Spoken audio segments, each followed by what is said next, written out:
Bagi perindu surga akan mengerahkan seluruh potensinya sampai pada kondisi titik penghabisan. Nah, kalaulah aku harus mati gitu ya, dalam keadaan yang seperti itu, main kita lihat ada orang-orang yang luar biasa meninggalnya, ya, dalam keadaan terbaik, masya Allah. Seperti belum lama ini Ustadz Azami, beliau itu pagi masih jadi imam. Ya Allah, saya pernah mendapati sebuah kisah dan ini benar-benar saya lihat karena dekat rumah saya, ya, dibangun tapan. Ada seorang yang tiap Ramadan dia membangunkan orang sahur. Semakin sepuh masih tetap membangunkan sahur jadi imam di masjid. Ya, sampai anaknya juga jadi imam. Lah beliau itu puasa, sudah itu di puasa Ramadan terakhir. Beliau lebaran hari pertama itu dia sudah belum puasa karena masih tasrik. Lebaran kedua dia ada syawalan RT atau mungkin RW, saya tidak tahu saat itu. Saya pokoknya ada RT karena beda RT dengan saya. Di Syawal ketiga beliau itu sudah mulai puasa sampai hari kelima dia puasa hari ketiga bulan Syawal, mendapatkan hari ketiganya. Yang beliau lakukan saya tahu benar gitu ya karena masjidnya beda RT dengan saya. Subuh di masjid, nunggu sampai suruk tilawah. Nah, sore hari itu asar, beliau itu juga pulang untuk apa? Untuk mandi, membersihkan badannya. Dengan harapan setelah mandi dia menunggu buka puasa di masjid, mau tilawah. Asar dia mengimami. Sampai di rumah mandi, sudah wudhu bersih. Sudah siap pakai koko. Ternyata dia roboh. Dibawa anaknya ke rumah sakit, sudah tidak ada. Dalam keadaan berpuasa. Masya Allah, ini perindu surga. Perindu surga itu tidak pernah lelah. Ya. Bahkan kita pun menunda-nunda puasa Syawal ya. Bahkan apa buat Senin Kamis. Ternyata setiap hari beliau, Masya Allah baru dapat 3. Tapi Allah sudah memanggilnya. Nah, dan yang kelima adalah mughalabatul izar. Mengalahkan uzur. Perindu surga itu sungguh-sungguh tidak mudah dikalahkan oleh berbagai rintangan. Jangankan lapar, ya. Dia tidak pernah lemah dari tugas-tugas yang dipikulnya. Bahkan ia akan terus berupaya memikul tanggung jawabnya. Tanggung jawab kita itu bukan di depan manusia. Kita melakukan sebaik-baiknya, berlomba-lomba itu hanya untuk meraih cinta Allah. Dan diperkenankan melihat wajah Allah dan tinggal di surga bersamanya. Hanya itu. Tak pernah terbetik untuk meminta pembenaran atas kondisi lemahnya diri kita. Aku sakit, nggak ada. Aku lelah, nggak ada. Ia tidak juga mentolerir akan beratnya tanggung jawab tersebut. Apalagi balasan yang diberikan Allah itu sungguh luar biasa. Apa? Surga dan keridhaannya yang kita cari. Tersebut seorang sahabat Amir bin Jamuh radhiyallahu an sangat antusias mengikuti jihad meski kakinya cacat. Hingga anak-anaknya mencegahnya, dikhawatirkan akan memberatkan pasukan muslim. Namun ia tidak mau mendapatkan rukhsah meski dari kondisi fisiknya yang sedemikian. Kita tahu juga Syekh Ahmad Yasin, Insya Allah luar biasa. Kita yang utuh. Mari sama-sama kita menggapai Ramadan. Ini terakhir persiapan kita ya, persiapan maknawiyah. Kita ingat ajal ya. Semoga kita masih bisa mengisi Ramadan ini dengan sebaik-baiknya. Kemudian ruhiyah ya, perbaiki mungkin masih 6 hari ya, perbanyak zikir, perbanyak salat taubat. Mohon ampun pada Allah. Mohon ampun jika kalau kita tidak sampai pada Ramadan, Allah sudah tahu niat kita, keinginan kita. Kita sudah punya target. Aku pokoknya harus ini sudah. Al-Hafidz Ibnul Jauzi rahimahullah berkata, barang siapa yang memperbaiki batinnya, ya Allah akan memperbaiki seluruhnya. Ya. Memperbaiki kehidupan kita, ya. Dan seterusnya. Dalam kitabnya seperti itu. Kita segera mengganti hutang puasa ya di sisa-sisanya. Sebelum kita sampai pada bulan Ramadan lagi, begitu. Ilmu, belajar seperti ini kita lakukan, gitu. Hal yang membatalkan puasa mungkin saya tidak membahas secara fikihnya tapi motivasinya untuk melakukan ibadah begitu. Kemudian persiapan mental ya, manawiyah tadi sudah pokoknya bismillah begitu. Kemudian fisik ya, olahraga ya. olahraga kalau bisa bulan Syaban ini lebih banyak puasanya daripada bulan yang lain gitu ya. Saya kemarin juga berusaha puasa tapi ternyata sampai setelah duhur udur syar'i ya sudah, mudah-mudahan awal Ramadan masih bisa ya, nggak tahu mulainya baru Jumat kemarin, biasanya 7 hari, mudah-mudahan bisa menikmati awal Ramadan, indahnya awal Ramadan itu tadi. Mungkin itu saja pas 40 menit di jam saya, bahkan lewat sedikit ya, sekitar 50 menit saya bicara. Ya insya Allah mudah-mudahan kita siap ya. Maliyah juga ya, maliyah selain maknawiyah, ruhiyah, dia maliyah ya, walaupun tidak banyak, tapi siapkan menu itu jangan terlalu mewah, secukupnya yang bergizi. Yang penting memenuhi. Kalau kemarin saya mendengar Ustadz Salim Segaf Al-Jubri mengatakan ya, orang yang sukses Ramadan itu bukan hanya sukses amalia, tapi sukses secara jasadiah. Ukurannya apa? Berat badan turun gitu katanya. Lah saya biasanya kalau siangnya puasa nanti malamnya makan mewah-mewah nggak jadi turun begitu. Kalau benar-benar dengan penuh kekhusyuan, dengan penuh qanaah ya, insya Allah kita menyehatkan ya, tidak makan yang tidak mungkin, apalagi umur sudah di atas 40 tahun, 50 tahun, mari kita jaga dengan sebaik-baiknya. Jazakumullah khairan katsira.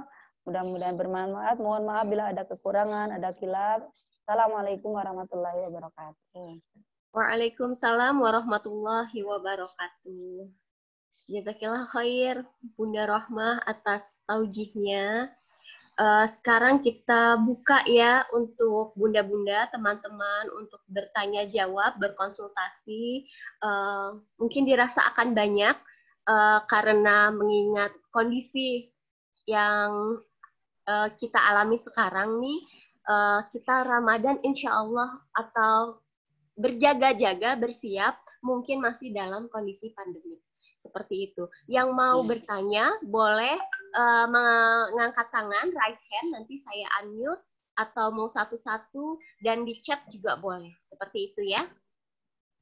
Boleh dilambaikan tangannya kalau mau bertanya, atau saya unmute all deh ya. Ya, silahkan yang mau bertanya. Satu-satu boleh.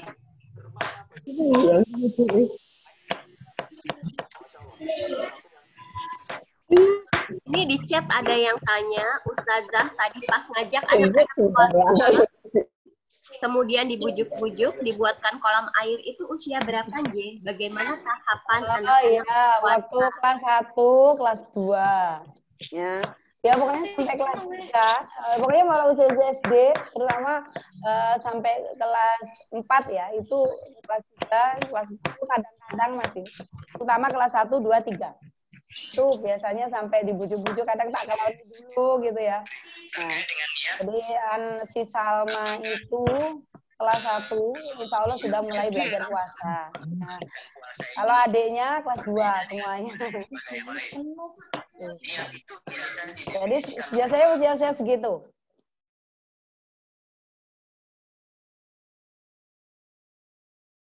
Iya, nggak sanggup. Tapi ada yang setengah hari, itu pun juga dibujuk-bujuk. Tapi kalau anak-anak yang kita usahakan untuk 1 hari kan biasanya masih SD. Ya, sampai ada kolam renang, ada seperti itu sehingga mereka akan merasa, bahkan mandi itu nggak hanya sekali loh, beberapa kali ya, karena ayo nyemplung lagi gitu. Yang penting pokoknya segar aja.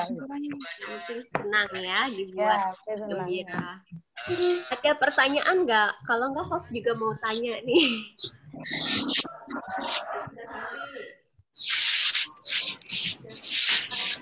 Monggo angkat tangan atau langsung berbicara, dipersilakan. Aduh.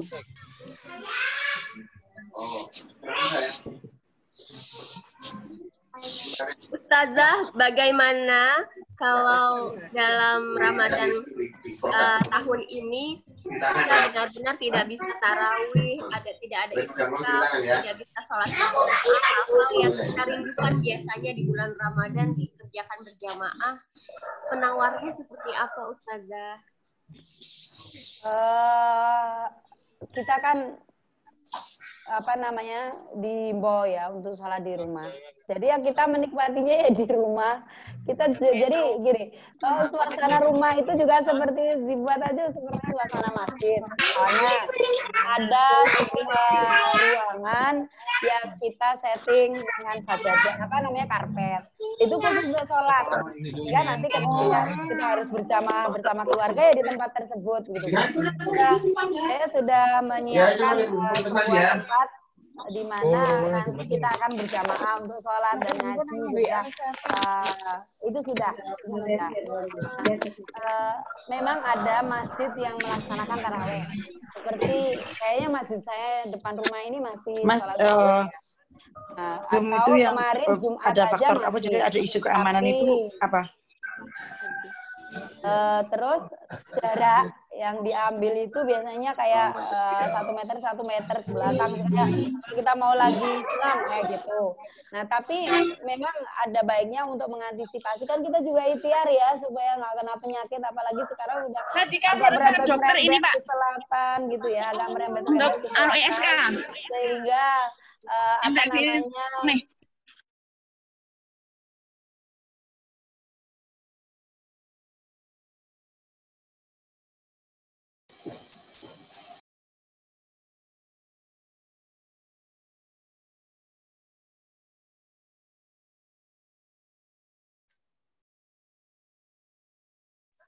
kalau misalnya dibuat gantian kultum, ya putra-putranya gantian. Kalau anak-anak ya udah kita siapin teks. Nah, dulu waktu anak-anak masih kecil disiapin teks, disuruh bacaan, ya, yang jadi kultumnya itu bisa. Jadi kita malah justru jadi merobbi bagi anak-anak kita secara langsung. Tilawah, ayo seperti itu dibuat. Ayo baca al-ma'surat bersama. Itu malah lebih ini kan, nggak kemana-mana gitu. Itu yang bisa kita lakukan ya. Bisa kita lakukan. Dulu waktu anak-anak masih kecil sering seperti itu ya. Karena kalau sekarang udah ada yang kuliah di mana, apa di rumah begitu ya. Nah, tapi nanti kita coba mau membuat rencana-rencana seperti itu lagi. Disiapkan tempat, misalnya ini ada sebuah lorong di rumah kami sekitar ukuran 2 meter kali 3 meter. Itu memang ada rak buku ya. Nanti kita khususkan untuk ibadah, ya, seperti itu. Supaya kita lebih khusyuk ya, beribadah ya, menikmati, karena kalau di Maroko ya sejak awal pandemi itu kan ada ya, kita mungkin dapat share-sharean video itu masjid itu mengomando zikir. Saya itu cuma lagi bermimpi mungkin kalau saya presiden atau kemenak gitu kali ya, bahwa ada sebuah surat edaran, ayo kita sholat di rumah, nanti di jam sekian itu ada yang mandu dari masjid, terus di jam sekiannya. Nah ini ditemui Buntari ya, Buntari itu dibuat seperti itu. Nanti ada yang tilawah ya, terus di zikir bersama, tapi yang ngomando itu di masjid. Tapi kita zikirnya di rumah. Nah itu kalau kayak gitu semua masjid serentak di jam yang sama, ya Allah, langit itu bergetar rasanya, benar-benar Allah itu akan menurunkan bala tentara ya untuk menyelamatkan kita, Masya Allah ya. Itu bayangan kita itu seperti itu. Nah kalau seperti di tempat Buntari tadi cerita, sudah seperti itu. Kebetulan suaminya punya peran di takmir masjid, sehingga ada himbauan sholat di rumah, tapi tetap di masjid itu. Misalnya pagi itu ada yang tilawah, terus nanti ada yang zikir bersama gitu pagi itu. Tapi yang ngomando di masjid, semua ada di rumah masing-masing. Ini luar biasa, tapi itu belum tahu ya, baru per RT atau baru per ini bisa kita lakukan. Kalau di sini ibu-ibu semua punya pengaruh ya terhadap masjid-masjid di sekitar kita, seperti di tempat Buntari itu sudah bisa berjalan seperti itu. Masya Allah ya. Jadi saya ngebayangin kayak ada istighosah akbar gitu ya. Tapi semua di rumah masing-masing, dipandu oleh masjid, Masya Allah ya. Tapi ya kita usaha sendiri di rumah untuk selalu walitukabirullah ya, mengagungkan asma Allah ya. Semoga dengan Ramadan, nah ajaib ya, ayat-ayat Quran itu ajaib.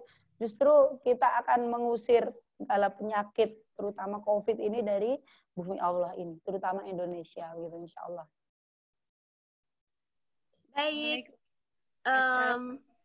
Ada pertanyaan selanjutnya. Assalamualaikum Umi, jazakumullah khairan untuk materinya, sangat bermanfaat sekali bagi kami untuk mempersiapkan Ramadan. Saya mau tanya Umi soal target Ramadan, baiknya targetnya sesuai kemampuan kita atau target boleh banyak dari target untuk diusahakan. Seperti tadi Mas Tato Oktum tadi ya Umi. Ya.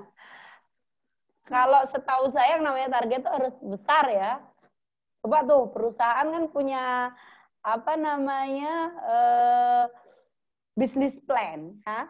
Targetnya apa? Ya besar kan? Perkara tercapai atau enggak kan enggak tahu. Kalau syukur melampaui malah lebih bagus ya. Nah, kalau bisa mencanangkan target itu jangan sama dengan yang kemarin, lebih di atasnya. Ya.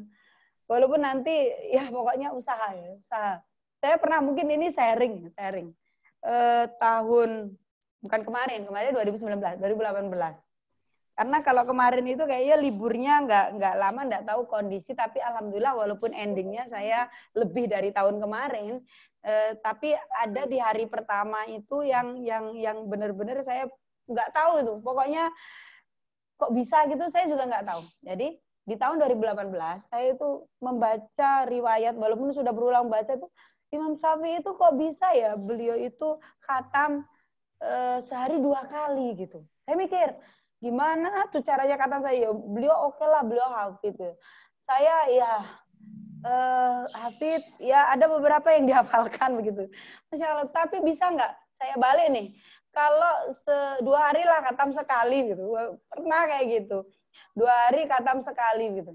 Ya Allah, bismillah, saya libur 4 hari sebelum masuk saat itu. Walaupun nanti kesananya juga enggak ini. Mumpung saya libur, mumpung saya di rumah, saya coba. Saya benar-benar bekerja keras, itu dalam batin saya harus menyelesaikan hari ini 15 juz. Benar tuh, 4 hari saya khatam 2 kali, Masya Allah. Walaupun itu kayaknya di dalam sejarah itu baru sekali itu, saya pengen mengulangi rasanya, Masya Allah ya.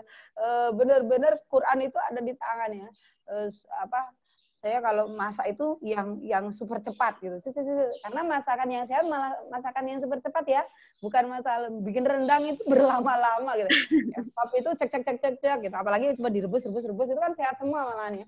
Apalagi kalau yang sudah biasa makan mentah itu biasa. Nah, ini yang apa namanya? Yang mungkin pernah saya usahakan. Walaupun tahun 2019 enggak saya libur 3 hari. Ya saat itu berhasil ya, sehari 10 kali, 3 hari khatam sekali. Tapi hari selanjutnya yang penting saya menambah. Kemarin itu saya rodo politisasi gitu. Aduh, saya takut ya Allah kalau bulan depannya saya nggak berhasil lebih gitu. Nah apa? Yang penting tambahnya itu 2 juz. Jadi misalnya sekian kali khatam, lebihnya 2 juz. Besoknya itu lebihnya itu 5 juz dari khatam. Yang penting ada kenaikan lah gitu. Nah ini ada keinginan Mas Atom itu ya kemauan yang kuat ya, harapan yang lebih dari apa yang kita lakukan selama ini. Begitu. Ya targetnya harus besar lah, pokoknya lebih besar dari yang kemarin. Kemarin sudah 5 kali khatam, oke. Nah terus kalau mau nambah ya ditambahi 6. Walaupun nanti nggak sampai 6, 5/4 ya. Itu yang sudah bagus. Syukur-syukur 6 lebih gitu ya. Insya Allah ya. Bisa. Oke, baik. Ada lagi kah? Assalamualaikum Mbak Dewi. Waalaikumsalam warahmatullahi Bu Triwinarsi, Ibu Ketua. Jazakillah khair Bunda Rohmah. Ilmunya bermanfaat. Mungkin sedikit sharing barangkali indah gitu kalau memulai, karena ini masih beberapa hari ya Bunda gitu ya. Tadi pertanyaan itu bagaimana menghidupkan rumah gitu ya sebagai masjid, mungkin bisa diawali sejak sekarang ya, 5 waktu berjamaah begitu ya, kemudian ada tauhid bersama, ada tilawah, kayaknya sudah terasa deh Ramadannya walaupun sebelum masuk Ramadan gitu. Nah itu aja yang barangkali sharing sedikit gitu ya, karena memang terus juga biasanya kalau Ramadan memang kadang-kadang mungkin karena pandemik ini ya kita mesti berhenti, tapi biasanya gitu kalau orang yang punya target besar yang tadi digambarkan memang seperti itu, membuat planning Ramadan itu tidak melakukan aktivitas yang sifatnya keluar banyak gitu ya, supaya tadi bisa tilawah banyak, syukur 3 hari 1 kali khatam. Nah ini luar biasa. Apalagi nanti Salimah punya program Yaumul Ma'al Quran via Zoom ya. Juga itu. Ya, barangkali khataman bersama gitu ya, bisa air mata bersama gitu ya. Nanti kita undang teman-teman Saimah ini untuk bisa tilawah bersama ya Bunda ya. Gitu. Insya Allah. Kayaknya indah banget gitu ya. Tapi kalau terkait dengan nanti pasca Ramadan kemudian kita ada penurunan, saya pikir kalau Ramadannya berkualitas sebenarnya komitmen tetap masih ada. Iya, Cuman kadang betul. kendala teknis gitu ya, kayak misalnya sedang mudik gitu ya. Kalau ini nggak mudik, mudah-mudahan nggak ada efek yang nyata gitu ya. Tapi mudah-mudahan karena berkah Ramadan pandemiknya sudah diangkat ya. Gitu.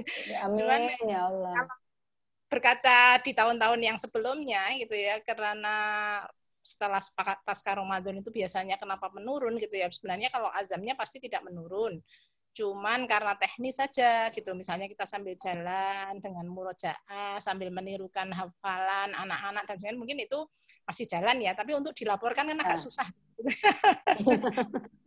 dan kadang juga kendala di jalan itu kadang ada yang internet nggak jalan, ada apa ya, mudah-mudahan ini husnudzon kita ya, sehingga harapannya Ramadan gitu tidak menjadikan siapapun gitu ya menurun kualitas ibadahnya di bulan Syawal gitu, justru meningkat gitu ya.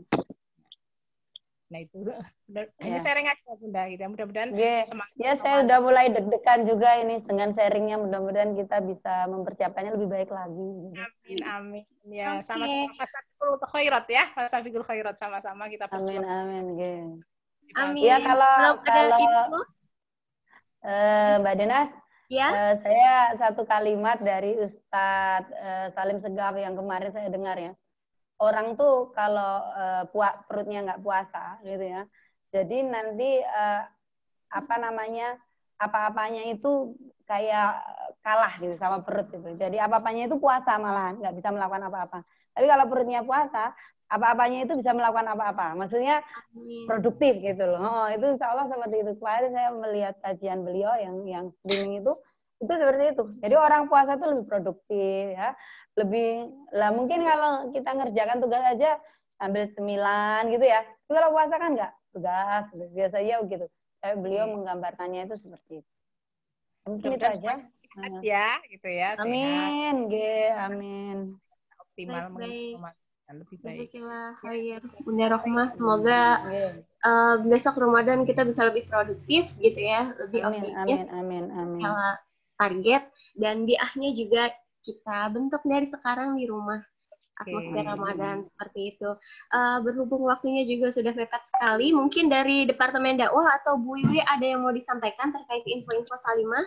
Oh ya, nanti kita punya beberapa program ya terkait dengan Ramadan, mungkin tilawah bersama, kemudian penyantunan anak yatim gitu ya, kemudian meneruskan juga bantuan-bantuan ke masyarakat. Mudah-mudahan semua grup Saimah bisa terlibat untuk fastabiqul khairat ya, berlomba-lomba dalam kebajikan dalam rangka meningkatkan kualitas kita di hadapan Allah Subhanahu wa taala. Amin ya Allah. Jazakillah khair, Rahmah, Mbak Dina ya, dan juga teman-teman semuanya gitu ya. Baik, sampai jumpa di semuanya. Maaf lahir batin. Maaf lahir batin, betul. Menyambut Ramadan. Kesalahan. Semoga kita bisa berjumpa kembali ya di Zoom berikutnya gitu ya. Di webinar berikutnya. Kita tutup saja semua dengan hamdalah, istighfar dan doa kafaratul majelis. Alhamdulillahirabbil alamin.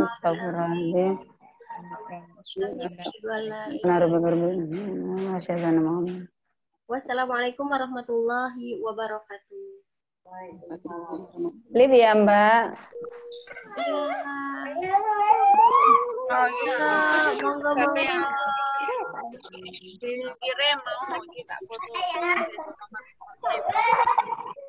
Ini aku di metro. Kemarin tak. Sampai angkat lagi. Ini kelas kenapa? Hah?